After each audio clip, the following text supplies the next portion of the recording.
All right, everybody, it is 6 o'clock. It's time to get this party started. Unless you've already been grooving along, in which case, let's keep this party going. So far in the audience, I see Susan and Jesse, and of course my little monitor behind. Got a whole bunch of people signed up. Not sure, oh, and here comes more now. Not entirely certain where everybody is, but it is a lovely day outside, and those who are not as dedicated to community leadership as you and I are probably out having a nice cold one on the deck or by the lake, or just cruising with the top down. So, but thank you for making the choice to be here and stay here.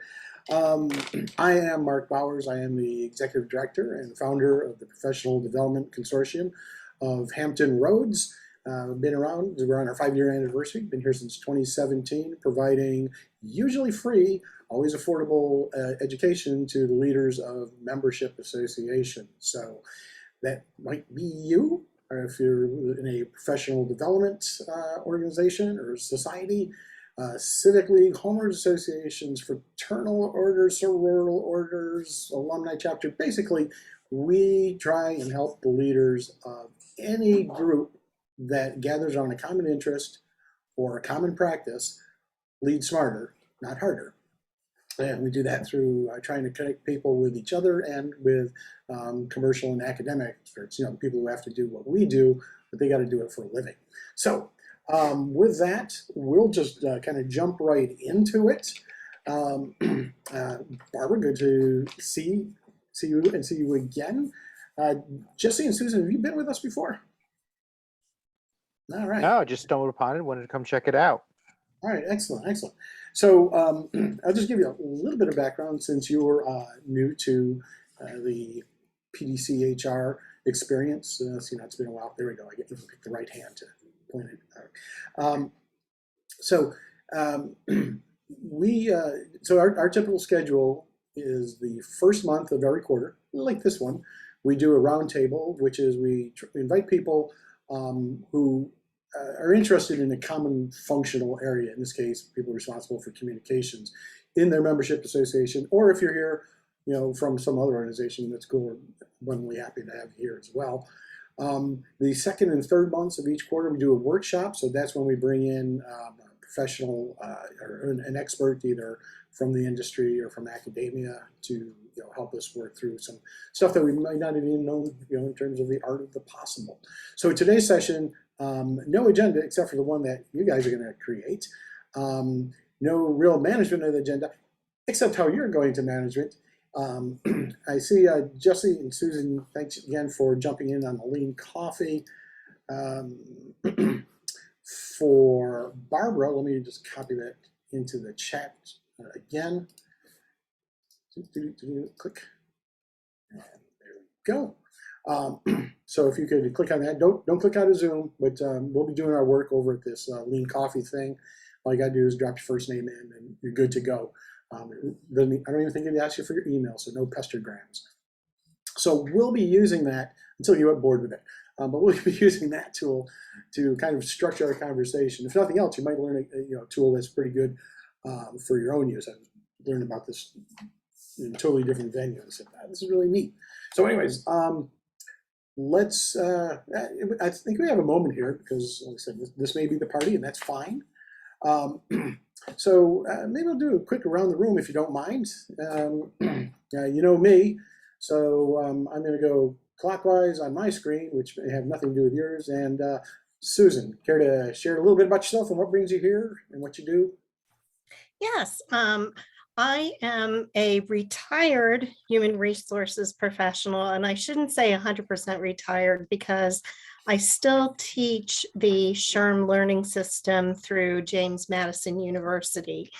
But what brought me here this evening is I'm on a state council that's part of global SHRM, Society for Human Resource Management, and our state council director, who's from Hampton Roads, suggested that it might be something that I would be interested in because one of my roles on the state council has to do with how we can more effectively communicate with the 18 chapters that we have in the state of Virginia. Yeah, absolutely. Makes a lot of sense. So I think, so today's a sharing thing, and the design for this is I don't do much, but the truth is I chime in all the time because I got a bunch of experience in this realm. So anyway, so tonight is really about sharing amongst ourselves, birds of a feather type of thing. And then I mentioned we have 2 other workshops. They're in the same vein this quarter. We're talking about search engine optimization. We're really talking about is how do you get strangers to find out about your organization? So how do you tap into that larger community that should be part of you but isn't part of you? And then in the third quarter, so April, May, June, second Wednesday at 6 o'clock, we'll be having another one about communications. And this is a friend of mine who's been marketing here in the Hampton Roads area for like 25 or 30 years. All types of media, but he'll be talking about micro-targeting. So this is really how you write a very tight message and get it to a very tight audience. That's the nice thing about membership associations is we actually can describe our audience pretty well. This is what you're doing, in your day job, or this is the zip code in which you live if you're a civic association, so on and so forth. So it's a pretty neat tool. It'll be our very first repeat. He did it in February of 2018, so it's ready for a refresh. Anyways, so Jesse, care to share? Sure. So I stumbled upon this. One, I love roundtables, and it was talking about communication. So I'm like, I want to check this out. So that's why I came today. But about myself, I am a business owner. I own a boutique advisory company. We wear 2 hats. Our day job, we work at the very high level of corporations across the United States as well as global industry. Our relationships are with all types of business leaders and enterprise type companies. And we found that pre-COVID, we wanted to build a place that takes the tools, knowledge, and resource that everyday businesses need that corporate America has. And so I sit today building out such tools and places like that. Yeah, sounds like an interesting and useful and necessary challenge. Yeah. I'll help fill that void there. All right, thanks, Jesse. Good to meet you. And now my friend Barbara, who is taking herself off mute. She's just ready to jump in there. So have at it, Barbara. Hi there. How are you? So my name is Barbara. I'm with Visit Norfolk, which is the Convention and Visitors Bureau for the city of Norfolk. And I always enjoy coming to these, roundtables and listening to what Mark has to say. And we represent all the attractions in Norfolk and promote them. And so that's sort of why I found this to be interesting to talk about communications between organizations. And that is my story. That's what I'm doing. It's Barbara's story, and she's sticking with it. Awesome. Mm-hmm. So, Barbara, I can't remember off the top of my head. Have you been in one of these roundtables before? Have I dragged you through this torturous lean coffee tool?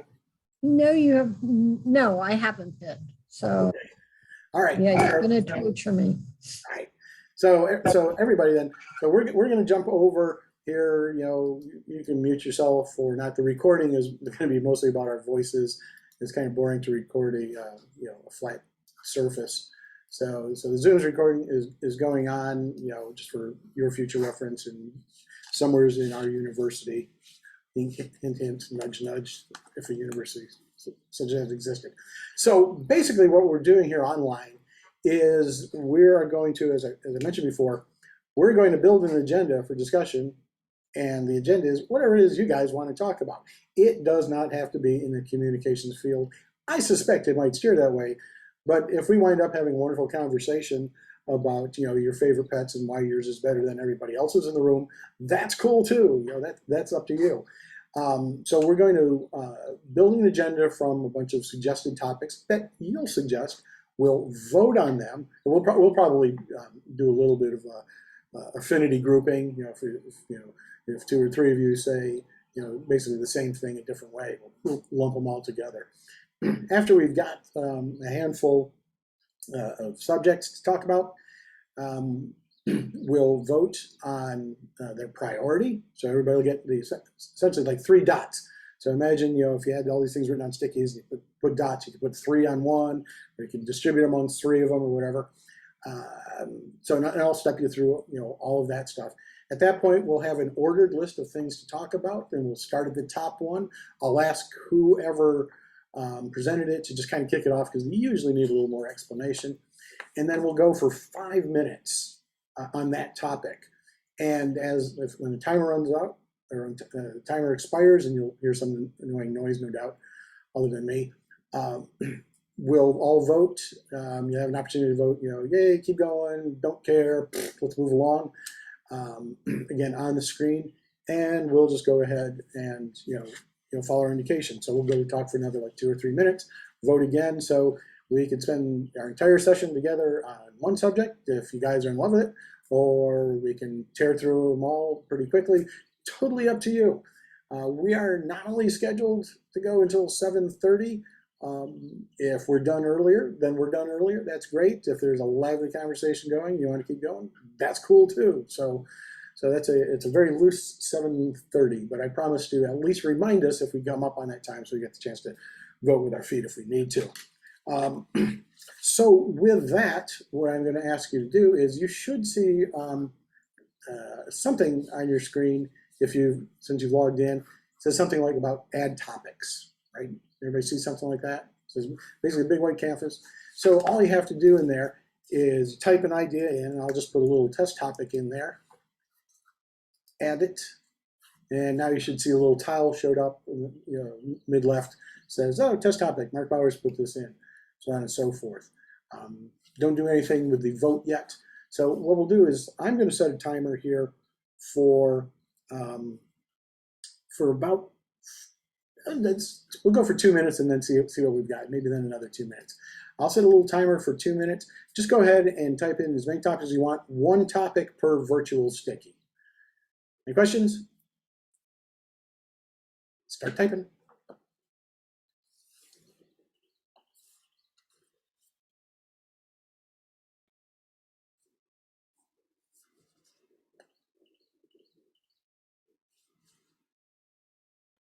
Small room, hard to hide from me.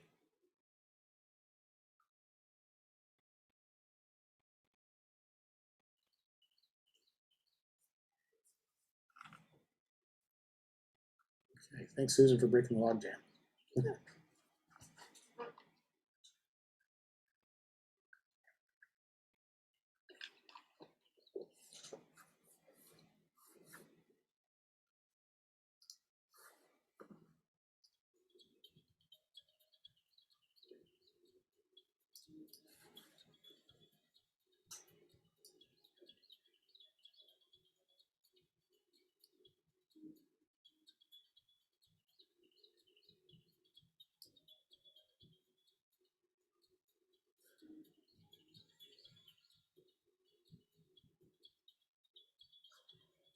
So I'm only seeing the one thing for myself and from Susan in there. If you're stuck, that's okay. If you're adding stuff, somebody wave at me and let me know that my screen isn't refreshing quite correctly. Yeah, sorry, Mark. I was kind of here to kind of participate and learn, so I didn't have anything offhand. So I was kind of leaving mine blank, and happy to just kind of work with Barbara's topic unless Susan comes up with something. All right. I think this means we're going to make Jesse go first on all of them.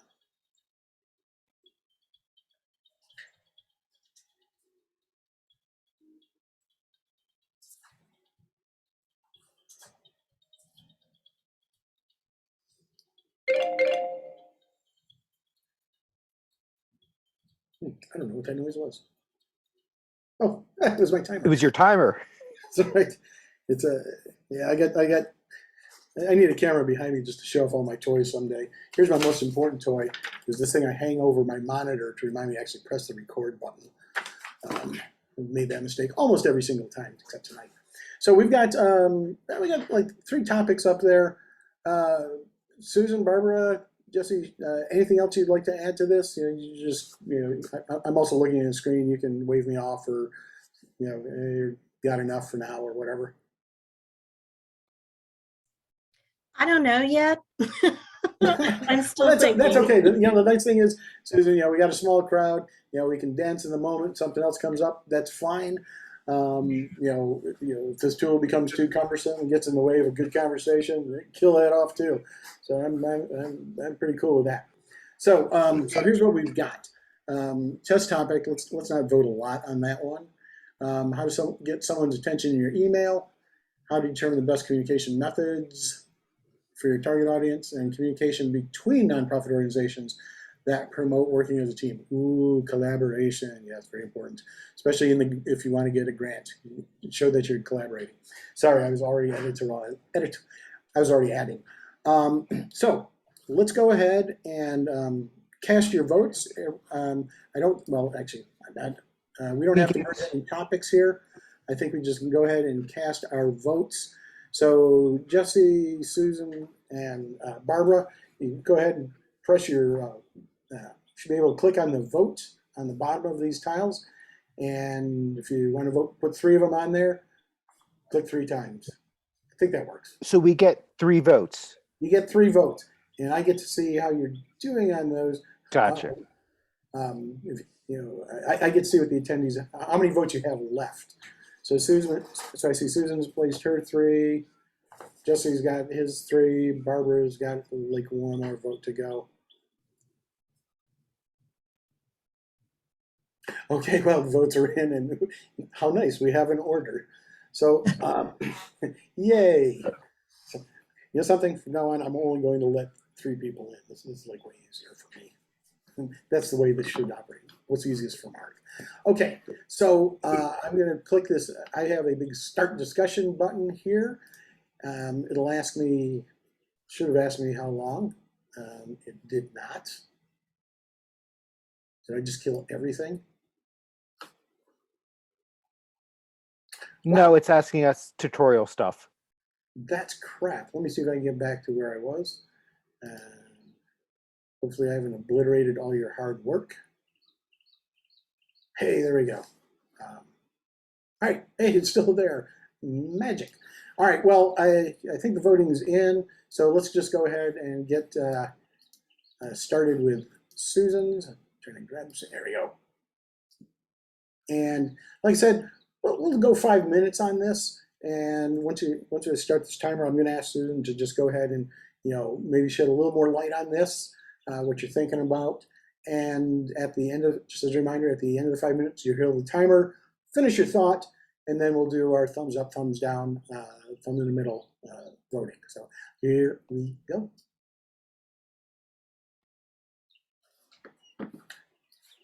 Spotlight on Susan.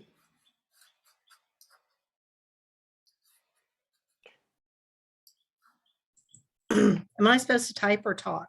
Oh, right. Yeah, let's talk. Okay. Typing's too hard. I never do that part. I'm sorry. Thank you for that. That's okay. This is new. Because people get a lot of email messages throughout the day, there's got to be some better way to communicate with people. Part of our target audience, as I said, are chapter presidents from the 18 chapters, but also within the chapters themselves, they communicate with their chapter members. And there's been a lot of discussion about the fact that people get too many emails, not only for volunteer stuff, but from work. And they have a real problem deciding which they need to address. So is there a better method of communicating what could sometimes be a lot of data to these recipients? And it sort of unfortunately goes to the second question I had, which was how to get someone's attention to your email. So we won't really discuss that yet, but so I guess what are some better methods of communicating important data to people so that they're not stuck trying to go through numerous emails. Oh, I'll get to it later, and then they never get to it, that kind of thing. Cool. Barbara, Jesse, jump right in there. Unmute yourself if you got some thoughts, and let's go. Barbara, you look like you're thinking, but my question first was, Susan, was this for like team members or customers, like, and clients? What audience are you going to? So the audience, it's tough to classify. Everybody's a volunteer. But the state council serves the chapters. So they're almost like a client. We are there to help them. Sure, but they're not customers. They're employees. If they're volunteers, it's when to show up to do your volunteer work, what to look for, what to wear, times. Yeah. So that you treat them like employees. So I can come back, but I think Barbara wanted to speak, so I'll let her go. Well, and it's an interesting point you bring up about how to communicate. And Jesse, an interesting point that you were talking about employees, because this is a challenge I have with employees, is they all want to communicate a different way. Some like the emails, some like me to text them. And just over the weekend, I got someone that said, "Oh, you should have called me." So, I mean, it's a constant problem. And I guess what you, as in the leadership role, would have to do is say, this is the way we're going to communicate. Now, I know there are people that don't like that and won't do that, but it's like you can't, I feel like I run myself ragged because these people are making demands on me and saying, well, why didn't you text me? Why didn't you call me? You know, and also I have been told that I'm rather wordy in my emails. And text messages, keep it concise and directed, you know, to, you know, then what you can do is follow up with an email, you know, and just say in your text message, I have some important information that I'm sending you. Please open your daggone email.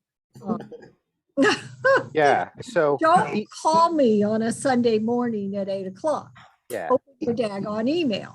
Correct. Emails are over abused and used in the wrong content. There's tons and tons of tools and resources that can be used for communication for internal process, as well as outside resources when you do organizations, things that you're bringing other people that are not customer based, even for customer bases. And some of them are free and some are going to be paid. It all depends on the size, and that's typically where it comes into play. And the learning curve can be basic to advanced depending on the person's needs and wants and what they want to relay. But in a modern day, the stuff typically integrates all the different things. So people have text, email, what you think of, phone, video, all into one spot, or it's a place that gives people a place to integrate. So what they do is they tag it so that when messages are relayed to certain people, it only goes to the people that it's relevant, but other people can still follow that. So this avoids email threads or chain threads that aren't involving you, or the back and forth of nonsense that doesn't bother a person, so that it completely saves up your time and your energy, so that when it comes to you, it's meant for you and you are to read it. It's not just that email that may not be relevant, so I'll get back to it later. So let me ask you, Jesse, when you say tag it, how are you, what does that mean? So again, that's just a reference, but depends on the software and tool you're using. But think as email as an open group system that everybody can see all the information if it's public, okay? But you can separate those. And then when you, Barbara, would write a message and saying, all volunteers need to be here on Sunday at 8 o'clock.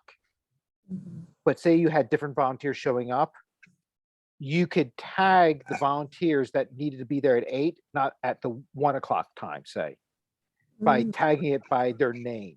So when you put that message in, you would be adding the people that need to be there at 8 o'clock. They would get the notification. It would pop up.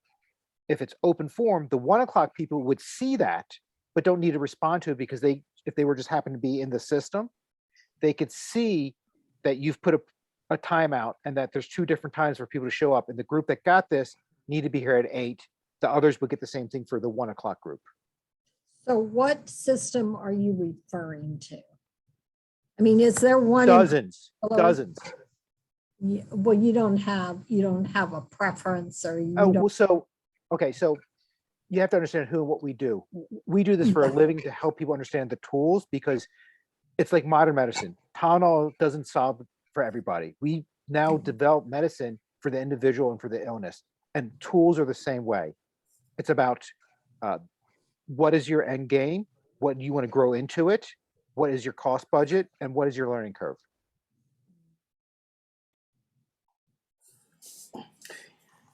So since Jesse stopped to take a breath here, and Barbara's reeling because she heard you say cost. So we used our 5, which is cool. I'm going to guess that you'd probably like to keep going. So there should be a window there, on your Lean Coffee screen that says extend topic, no preference, or end topic. So just go ahead and click so I don't arbitrarily assume. And I unless I need to break a tie, I usually vote no preference here just to make it. So there's 1 vote shy. All right. So since my vote doesn't really count, we're going to go on. I'm going to click 3 minutes and see how that works for us. So if I could, just from my vantage point, like I said, I've been doing this, not just PDCHR, but there's the International Society for Performance Improvement. I'm a member, and I'm a volunteer at the global level, and have been for a while, including interaction with our chapters, as their point guy, and doing some other stuff now. So I've got a pretty broad and deep view of what it means to try to get the heck attention of your volunteers and volunteer staff. So I mean, just is absolutely spot on. Not that you needed my validation, but there's so many tools there, and and so influenced, if you will, by how many, how much, how often, how frequently, how deep is your budget, and all that other good stuff. One thing that I want to add to that, and this is probably a little more philosophical, and I dropped it, dogs. I've dropped a link in the chat box to this book, Influencer.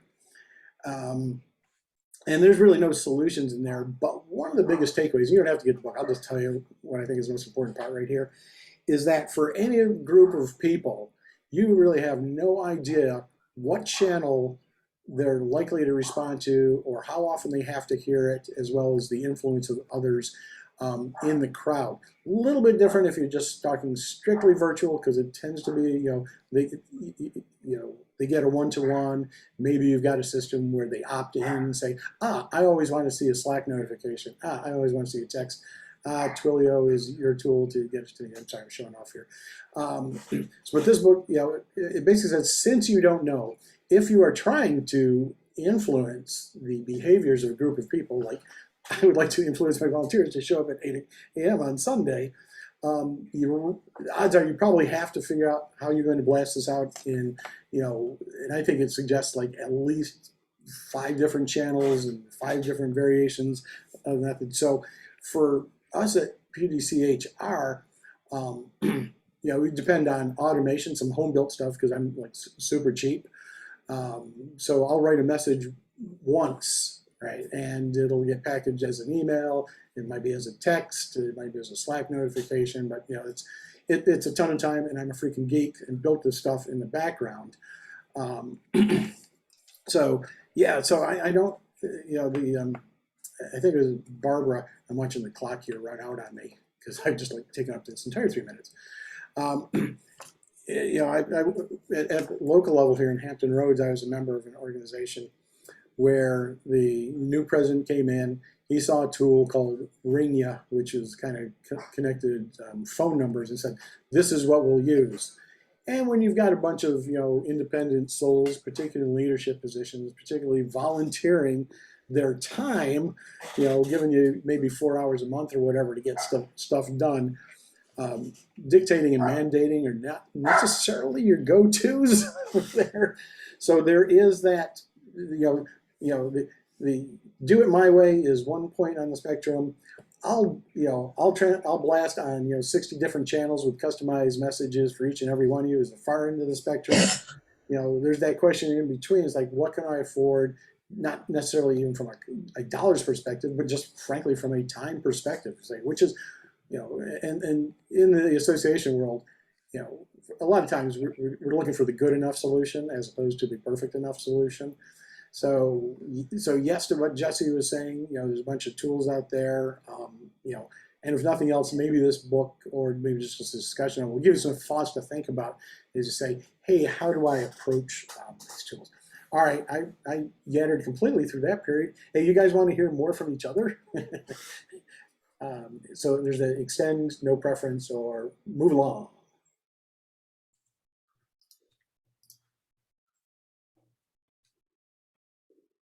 All right, so we only have one vote for extend topic, 3 don't cares, so somebody cares enough. So I'm just going to put 2 minutes on the clock, and it wasn't me who said it, so whoever said that, out yourself and tell me what you'd like to talk about. Oh, I voted because I got the sense that both Susan and Barbara are looking for a solution and need a little more direction.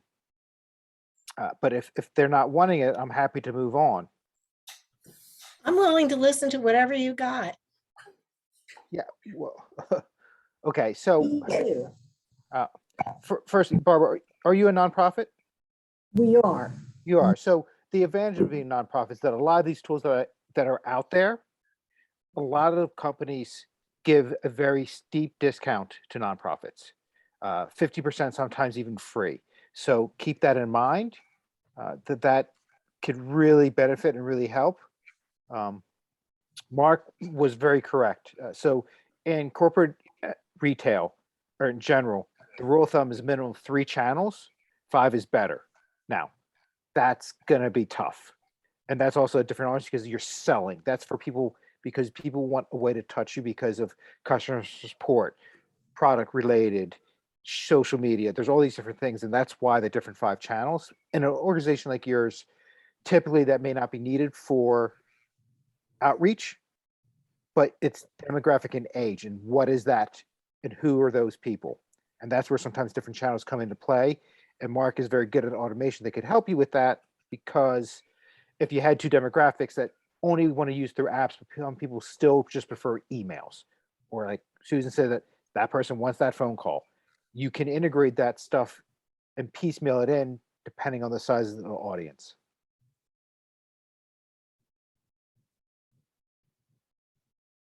Other thoughts? All right, so I see the timer's just about run out. So same thing. If we want to keep going on this topic, we're happy to do so. That's all. It's all up to you now. So throw your votes in the window. But if we keep going, don't care. Move along. Well, the votes are in, and we will declare success on that one. So that was really interesting, Jesse. Thanks. I really appreciate the commercial viewpoint. Here, that adds a lot to it that we don't necessarily get here. This is one of the reasons I didn't start the timer, so I get to keep talking. This is one of the reasons I was emphasizing in our workshops for PDCHR. We bring in commercial and academic experts in the field, basically people who have to do marketing or leadership or event planning or outreach, whatever. People who have to do that for a living, put bread on their table. So, I bring them in, and that really opens up the art of the possible, and hopefully some understanding, like Jesse suggested at the end. It's like, and some of these tools are actually maybe achievable on a nonprofit, nonprofit budget. I am all over that. It was like one of the most important things we did was get 501c3. So I only pay half price for Airtable, which I live by. Whole other story. Anyways, so the next one, the 3 votes, the 3 dots for Susan on how to get someone's attention in your email. So I'm going to, same thing, Susan. I'm going to just put the spotlight on you as soon as the timer starts, and tell us what you think. Well, in our communication, we've been using email pretty much exclusively. So as I mentioned, people just are bombarded with email, even though they still request getting it. So I'm trying to think of ways to get their attention. Some of the barriers are, depending on what you put in that subject line, it'll put you right to spam. So, and I don't want to have the same message in the subject line, every single time, because that sort of takes away from the subject and the relative importance of the email. I'm going to say that everything we send out is important information that people need to have. And there is a lot of it at times. So a subject line and then the body of the message itself, so that there's a lot of information there, but it's not so long that a person will just shut down when they're reading it. I don't have time for this. And I don't necessarily think the answer is more communication, because that tends to be an issue. So hence the emails do become kind of lengthy.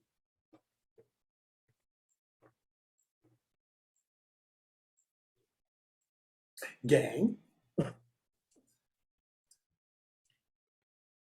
Well, I mean, in the subject line, I don't know what pushes things into spam, but I would say it, important information or something, but that might push it all into spam.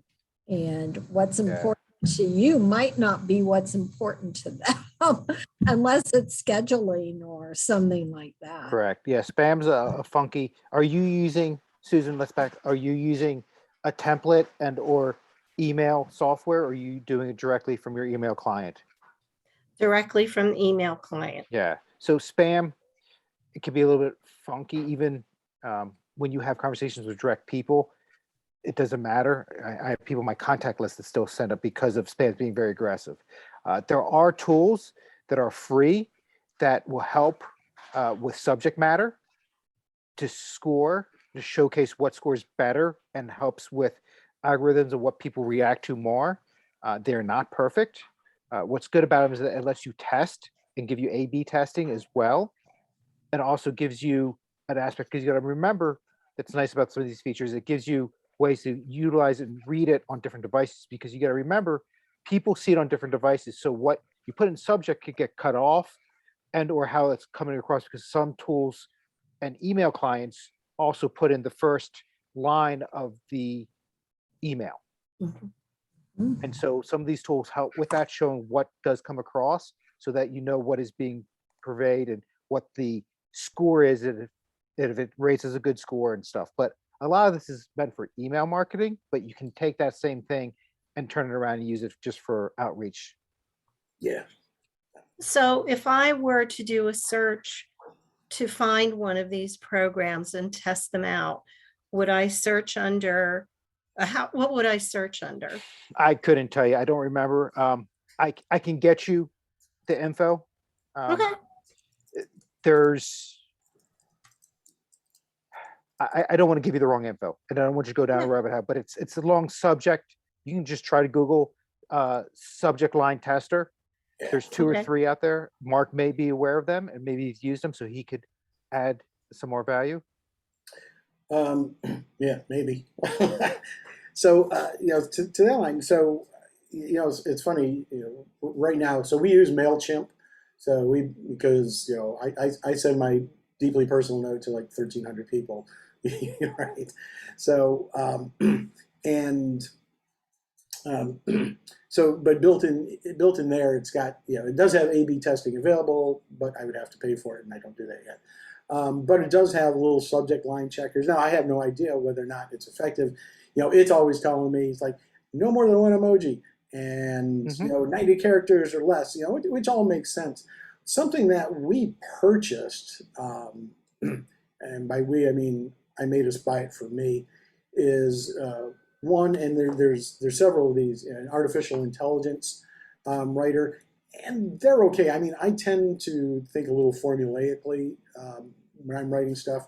So we use this thing called Writer.me. I dropped it in the chat box. Just, and what I like about it is, and again, kind of like what Jesse was saying, not just subject lines, but, other kinds of outreach. You can say, here's the kind of message I'm trying to write: an email, a subject line, a blog post. I just need a blog outline, whatever. Here's the general tone, and here's some starter words, and it just poops out some stuff. None of them are ready to go, in the moment, but I usually find something that says, well, that sounds a lot better than whatever I was going to say. So that's a tool, but there's tons of them out there, and there's probably free versions online that you can tap into, infrequently, stuff like that. So there's a bunch of them. Again, this is not a testing one so much as a generating one, but it's just something that I found to be pretty useful. I brought us through the end of our first 5 minutes, so you should have the thumbs up, thumbs down, whatever in front of you. You've probably already voted. And one more vote out there. I said extend because I wanted you to finish what you were talking about. Oh, well, extend it is. I'm going to do 3 minutes because 2 minutes wasn't enough last time. The other thing, well, I wasn't going to say anything much more about Writer.me other than saying this is not an endorsement. I'm just telling you what we use. The other thing, this came up, I think Barbara, you mentioned this also, is the density or the length of emails. So I just dropped in the chat box. Again, this is something I use. This is not software. This is guidance. So the first word, bluff, bottom line up front. I'll have, Dear Jesse at the top, and then I will literally put out caps, bold, bottom line, colon. One sentence, two if I got to, that says, here's the ask. Really looking, can you please confirm that, you'll be there 8 o'clock Sunday morning, right? So it's direct action. And then after that, all the other stuff that I think is so important that they may not actually need to make a decision, I just put in their details block. Just as a reminder, don't forget, you got to bring your work boots. We'll supply the shovels. The elephants are already in place, et cetera, et cetera. All that other stuff that I know is important to say, but they may not actually need that. So if I can help them get to a decision, hopefully the one I would prefer them to make, but if I can get them to make a decision really easily, then that buys a lot right now and it buys a lot later, and it satisfies my need to yatter on, but not make them wade through my mind. So that's just a thought. This is how this guy does that for lengthy emails, and then that bottom line is probably all you would need, if you've got a channel for sending people text. Hey, don't forget 8 o'clock Sunday, be there, be square. That's the end of my wisdom. Other thoughts or questions? No, but it's good about putting the subject up quick, let people see it for sure, if that's what it is. Yeah. Oh, the other thing I like doing, if it's a text message that they haven't responded to, after a couple hours or whatever, because they've already forgotten it, I just send a space, just an empty space to them. And that brings me to the front, and the message is right there, and there's nothing invasive about that one character text. It's a good little trick. That's a cute little trick. Sometimes it works. Oh, right. Sorry, I meant to get back to you. Perfect. Done. Other questions or thoughts, on this subject? Well, what's comfortable with text messaging, a response time? Is it immediate? I mean, should you respond to every text immediately? I'm just going to extend this. For etiquette, you're talking about, Barbara? Yeah, yes. Again, if it's business, there's business etiquette. So text, Text is great for quick things, but you got to be really wary about for communication and long, even if it's a short thing. And so that's where it's got to be kind of wary. But rule of thumb is 24 hours if it's just a non-response personally. But though, again, it's if you need an answer back, if it's something that's saying, hey, are you going to be there? Because you're building out something, then that typically should be responded pretty quick. It all depends on the kind of subject it is. You know, I teach it like business practice. I mean, what would you want if it was you pushing out and you pass that along and you set that guidelines up with people when you work with them, right? I mean, it's business etiquette 101. It doesn't matter, you know, again, it always just say, hey, look, I'm in a meeting, I'm really busy, or you know, people even have automatic stuff and just says, I'll text you in 20 minutes or I'll get back to you. At least you acknowledge. And with emojis, you know, it's even simpler. So I think business etiquette, if it's a response back, it's always should be within an hour.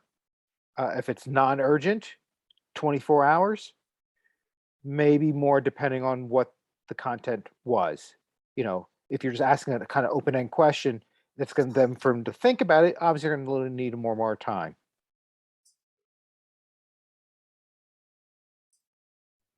I like to put a response time in my communication. Please get back to me by XYZ. Mm-hmm. So Susan, that's a great point. I would suggest, though, extend that just a little bit and say why it's important. You know, please get to me by 5 p.m. because we need to make sure we've got enough gloves ready to go, or so you're not eating the crappy box lunch that nobody else wants, or whatever it is. So give them a reason to participate, even if it's not necessarily something that is directly beneficial to them. Let them know why it's important to you. Mm-hmm. That was something I learned along the way. Yeah, and it keeps me from responding to some people every now and then. It's like, well, it's not important to me. Whatever. Move on. Yeah. So going back to outreach, some of the tools that you use, text, not as much, although with new RCS, which is a new type of text, you can know when somebody's reading something or when it was read. So that also helps, because sometimes if somebody just hasn't got to, because they could be at the gym, they don't have their phone. So, they're not going to respond right back to you. So some of these tools and or even text give you that leeway to understand if they read it and when they read it. Interesting. I hadn't heard of that. Okay, vote time. Keep going. No preference. Move along.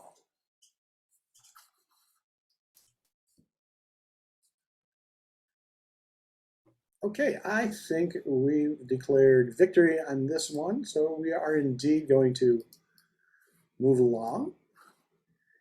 And so we have Barbara's question up next. Just like dragging and dropping here. Barbara, since this is yours, as soon as I press the timer, I'll ask you to maybe add a little bit more to this, give some background, and get the ball rolling. And off we go. Well, we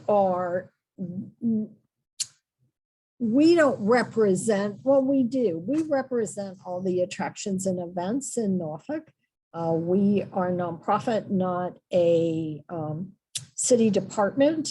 And we work with all of these attractions, and sometimes we stumble upon them doing the same thing we are doing and not really communicating that.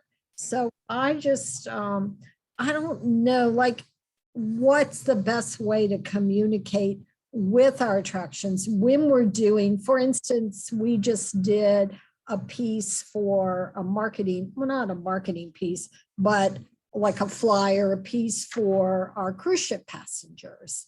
And lo and behold, we find out that another agency that we work closely with did the same thing. So we are having conflicting, communications. And I guess what I want to know is, when you have a big group and a lot of different entities, should we be doing a newsletter? How should we be communicating with them? Because obviously we're all doing this, we're doing some of the same task. And in this instance, it's very confusing because we're doing a QR code that takes them to our site and to our map and to our information. And this other organization did their thing and they're using a different map and a different. So it's really confusing to the customer. The only thing worse than something built by committee is built by a committee of people who don't know they're in the committee. This is just standard communication 101, Barbara. The directors of the departments definitely should be in quarterly, if not bi-weekly meetings, even if it's just sharing what they're working on. I mean, firstly, they think it'd be a waste of time, but if they're going to be on the same agenda, you basically divvy it up, and so you're going to be saving time and, more importantly, money, because you're not going to be doing the whole project. So the sell to the directors is a no-brainer if they take a little bit of time figuring out the basic communication, saying we're going to be working on this event, and oh, so are we? Well, how about we do the maps, you guys do this, and we'll share it. Because if not, you're going to get that stuff. But that's if you choose to want to work together. If they're competitors, they may not. I don't know the whole structure.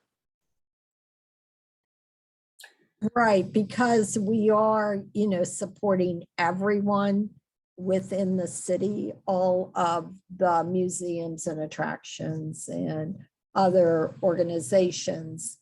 There is really no competition as far as, I'm gonna get recognition, or I'm gonna get money, or I'm gonna get that. Doesn't exist.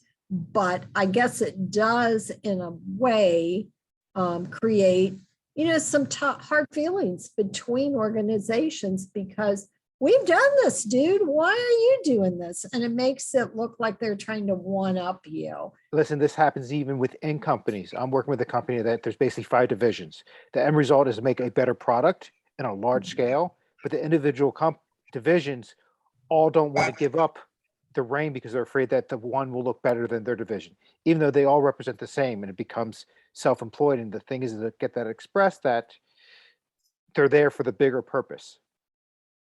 And that's either the large company or that their service is there to help the public, always keep that in mind.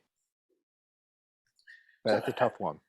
Yeah, so I'm curious, Barbara, if you can, if you're willing to share, is this a typical problem that you see like with a whole bunch of organizations, or is there like one that's just digging in here on this on a regular basis?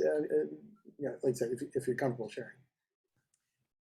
Well, this instance that came up this weekend was just one other organization within the city, but they represent the downtown attractions. And we did have this meeting with everybody. Everyone in the meeting voted on, well, whose map is better and who should we use?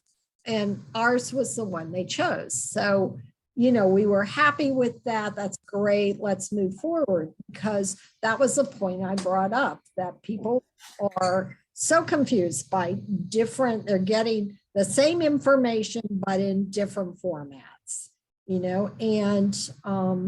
and so I was surprised that this organization did this. And it was sort of, it seemed like they were trying to one up us, which was weird. But we do have communication problems where we're running down people. And I mean, not literally running down people, but we are here. Our mission is to promote the whole city. And we do this at no cost to them. and we're always trying to promote them, and we get all this pushback, and it just seems, it's very frustrating.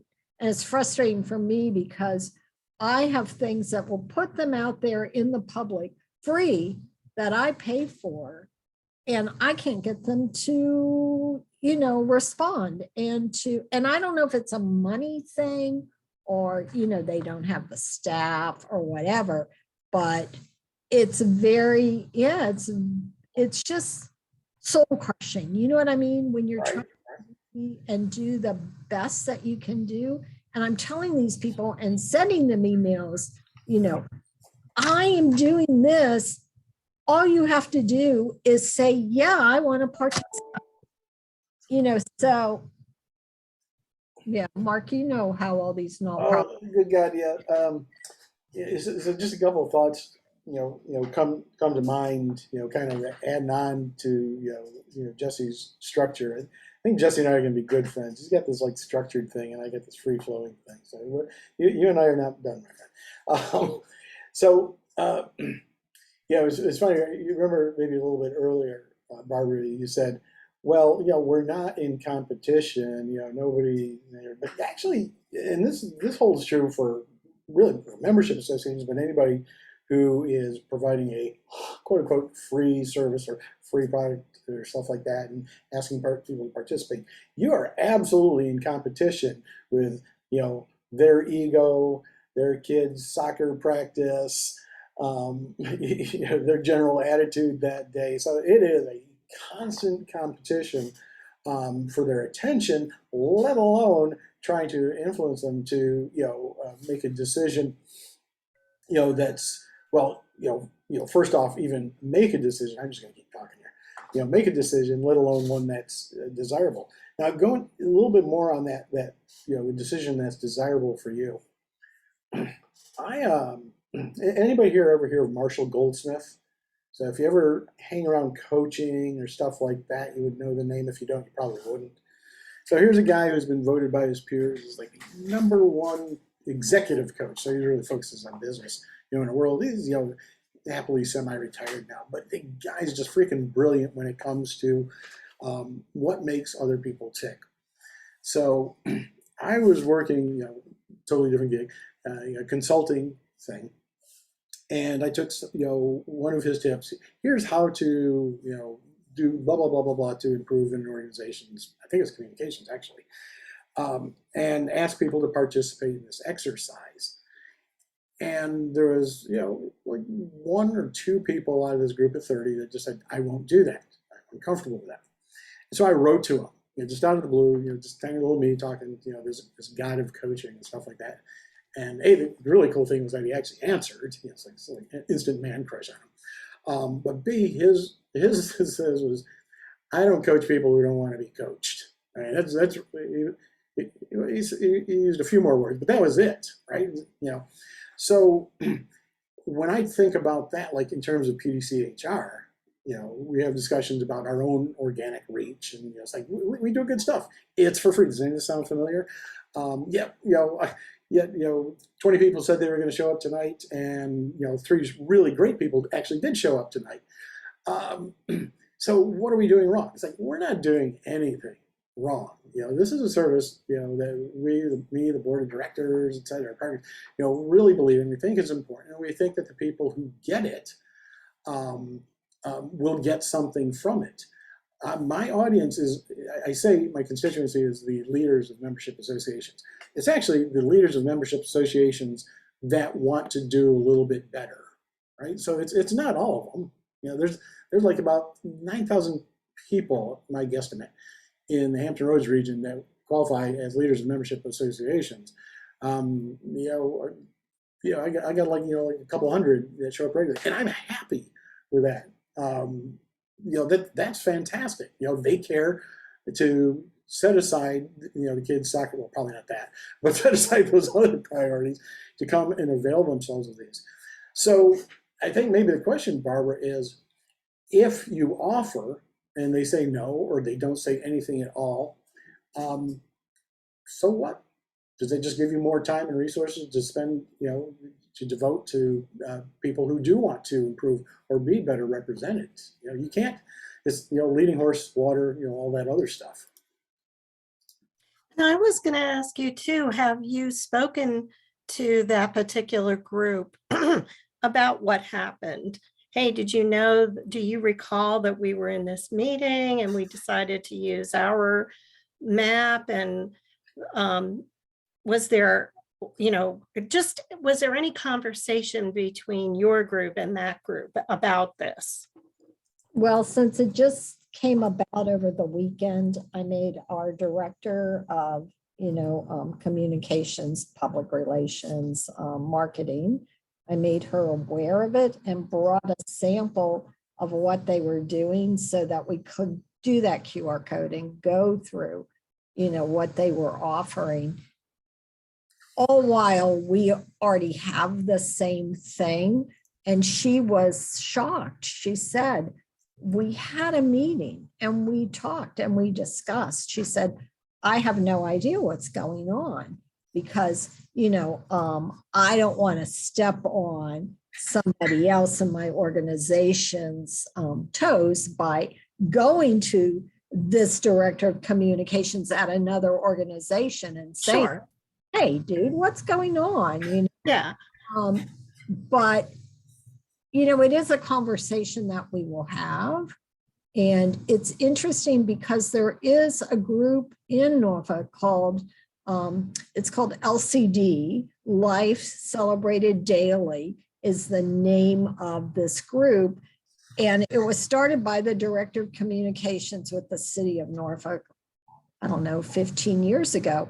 He's long gone and that's carried on.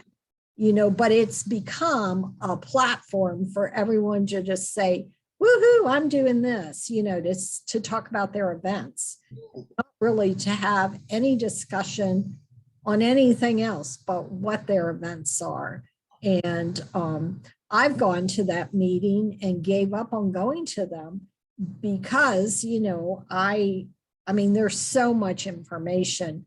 And Mark, you'll know from some meetings that we've been at together, I always say, well, go to our website, www.norfolk.com, So it is interesting that we're not sharing ideas and we're just sharing, oh, I just got to tell you all this wonderful thing that's going on at my, attraction. Well, it's kind of gets back to what Mark was saying, and that is that if for some reason certain groups don't value what your organization is doing, and they're basically doing it on their own, then you can that's one less thing that you have to worry about. I would hate to have to see your organization have to go through creating all of this stuff when obviously someone at the other organization took it upon themselves to do it anyway. Yeah. So it might just be hey, if you don't need us, that's fine. Yeah. So obviously this doesn't solve for everything, Barbara, but in this case, in QR codes, if this ever happens again, you're probably using a static QR code. Mm-hmm. Do you know what a dynamic QR code is? No. So if you use a dynamic QR code, that means that the QR codes that you have posted all over the city point to a certain place, but you can change that where it points to at any time so that you could change it to point to the other map. So people that would scan it would point to the map that the other was using so people wouldn't be confused. Cool. So there is an option. Again, this is only limited for QR codes, but keep that in mind for any QR code. It's good for your marketing and strategy because things change or update. So anytime you ever need to do that, there is advantage of doing a dynamic QR code because then you can change that point direction to anything because something changed later. It's quite a judo move. Say again, Mark? It's quite a judo move. I like that.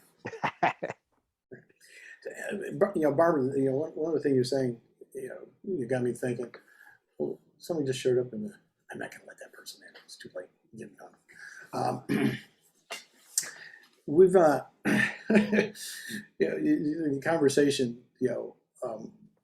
it can carry, as you well know, it's like, why'd you do this and stuff like that. So from my coaching days, I just want to share a phrase that's also another amazing judo move. So dropped in the chat box. It says, can you help me understand how, or can you help me understand what? First off, for some reason in the English language, the word why carries a negative connotation. Why is an irritant to us? I don't know precisely the reason behind that, but it just seems to be.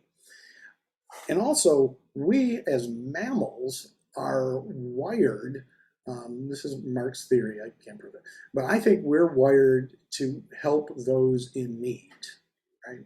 I mean, there's a certain bunch of us are psychopaths, and not really wired that way, but generally speaking, yeah, we want to help. This is why these roundtables, I think work so well, because this is a conversation about helping, one another. So when you use this phrase, can you help me? You're actually kind of tapping into that. It's like there's a certain degree of vulnerability that you're offering. It's like, oh, I'm admitting that I don't know everything or whatever. You're inviting someone to, say, please go ahead and show off your intellect or your background or the stuff I don't know. I mean, it's up to you whether or not you believe it as you say this. But I find it's usually pretty effective, to get folks, in a mood to, have a conversation. And then there's a couple other books about that. Something called Leap. I'll share that out later. That talks about if you can get to agreement on what the end looks like, hey, so does it make sense, right? That we just have one place for people to go for maps or to submit their mapping information and stuff like that. Then you work back from that mutually acceptable goal, and then you sort out. It's like, oh, well, here was the disconnect, or here was the thing that wasn't being satisfied by that, stuff like that. So, again, just here in this whole vein of communications, just toss that in there, welcome or not. So I apologize. I have to run. I didn't want to leave short, but I got some work that's coming in that I got to get attended to. So it's really been a pleasure. I put my info, I'll put it here in the chat for anyone that just needs to reach out, or like I said, Susan, I'll get you that information. It's there. All for you. If you do reach out, please say who you are, where we've met, because I talk to thousands of people, and I'm happy to lead you some direction. So Mark, Jesse, real quick before you disappear, when you registered, you said, no, please don't share my information. Can we reverse that? And it's just sharing information with the people who attended. Well, I just put it in the chat, so any of them have it. Oh, okay, there it is. Yeah. Right. When I signed up, I don't put in my personal information. That's an alias email. Okay, JB. Gotcha. All right, good deal. So we'll preserve that, and that'll be shared if people don't. Yeah. All right. Thank I'm you. glad you could join us, Jesse. Thank you very much. Thank you so much. This was great. All right, you take care. For Susan and Barbara, we are, we're never out of time, but we're out of questions or thoughts. Is there anything else that you want to kick around? We don't have to play inside the lean coffee machine. If you don't want, we can chat like adults and go eye to eye. But if you don't feel compelled, I mean, if you're done, you're done. It's good. It's all good. Yeah, I mean, I learned a lot of things tonight that I'm going to take back to the state council. And, this is a work in progress because we have things that are changing within the state council. So some of our communication issues may be resolved by having this. So all that is meant to say, I don't have anything else that is pressing right now. Yeah. Barbara? Oh, I'm good. And it's interesting that I feel like I've become a grumpy old Gus, these last couple of years, which I don't know. I recently heard someone talk about chaos and and drama in your life. And they said, if everyone around you is chaos and drama, look at yourself, because you have chaos and drama. So that's where you have to make the change. You can't change the other people. And I thought, geez, did I need to hear that? I need to my, what is that, mojo back or whatever. Doing this a very long time, and sometimes you just have to step away. That's a good point. I used to teach for George Washington University, torturously boring class, not really cocktail party material. But I found that, and I taught it, on and off for probably like 10 or 12 years, and I found myself expecting more and more of the students as I gained my own expertise, in the theory and the practice of the material. And the best thing that happened was it was like about a 3-year break, after I moved down here from the DC area, before I connected with a local graduate, GW's Graduate Center, and they asked me to pick up the class again. And it was actually a really refreshing break, because I had a chance to reset my expectations to the students, not to my own, stuff like that. But I'm with you. I mean, after a while, it's like, how many more times do I have to say this, right? It's like, and apparently the answer is at least once more. All right. Hey, I dropped in the chat box a quick link to our next thing, and when you get an email Friday, you'll see this link in the next couple anyways. Because of this, in the workshops, we do surveys. I don't do them here, because we never know what we're going to talk about. So, it's just fun, it's, for the connection and whatnot. I'm really glad, like I said before, that Jesse was able to join us. I mean, it's, he brought some tools and stuff that I didn't know that. It was pretty cool. So, all right. So go forth, do well, enjoy your continued turns in community support and community leadership. And well, Barbara, I know I'm going to see you again. It's inevitable. We've got too many intersecting circles. Susan, I hope we connect again. I would love to. I'd love to be there on May 11th, but unfortunately, I'm going to be traveling. Unfortunately, but I can't. We do record all of these. Oh, excellent! And you'll get so right. It's just youtube.pdchr.org, and that'll be in the follow-up email Friday. Okay. There'll be a link to this one, but once you go there, you'll see the whole channel and stuff like that. So you'll have a chance to connect later. Probably the best thing to do is go ahead and register for it, even though you won't be able to attend, and that way you'll get the "Sorry We Missed You" email, which has a link right to it as well. So that'll be a reminder to go look it up. So go ahead and click on that link and sign up, even if you're not going to be able to join us. Got it. So perfect. All right. Thank you. All right. Oh, thank you, Mark. All right. Good to see you again, Barbara. Nice to meet you, Susan. Now, Nice to meet you. go forth and enjoy the day. What's left of it. Thank you. You too. All right, you take care. Bye.